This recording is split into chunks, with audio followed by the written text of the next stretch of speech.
මේ ගාන හදන්න තියෙන්නේ එහෙමයි. දැන් මේ ගානෙත් අපිට හතර දෙනාටම පොදු පදයක් හොයාගන්න බෑ. එතකොට අපි මොකද කරන්නේ? දෙන්න අල්ලනවා. එතකොට මේකේ මේ දෙන්නටම දෙකත් පොදුයි ඒත් පොදුයි. එහෙනම් 2a එළියට ගන්න. ධනයි ධන දෙකයි ඒකෙන් වැඩි වුණාම තමයි ඒ වර්ගය වෙන්නේ නේ. එතකොට මෙතන ධනයි ධන දෙකයි මෙතන තියෙනවා b කෙන් වැඩි වුණාම තමයි 2a b වෙන්නේ. ඊට පස්සේ මෙතන දෙන්නටම 5 පොදුයි තව c පොදුයි. එතකොට 5යි c එළියට ගන්නවා. 5යි c එළියට ගත්ත ගමන් ධනයි ධන 5 තියෙනවා මෙතන c තියෙනවා නැත්තේ කවුද? a. ඊට පස්සේ මෙතනත් ධනයි ධන 5 එළියේ තියෙනවා c එළියේ තියෙනවා. එහෙනම් මෙතන එන්න ඕනේ කවුද? b.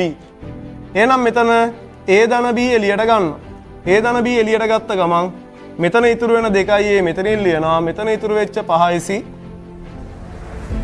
මෙතනින් ලියනවා. මොකද මෙයා වෙනම එක්කෙනෙක් මෙයා වෙනම එක්කෙනෙක්. ඒ දෙන්නටම a ධන b පොදුයි. එයාව එළියට ගත්ත ගමන් මෙතනින් ඉතුරු වුණා 2i මෙතනින් ඉතුරු වුණා 5යි c.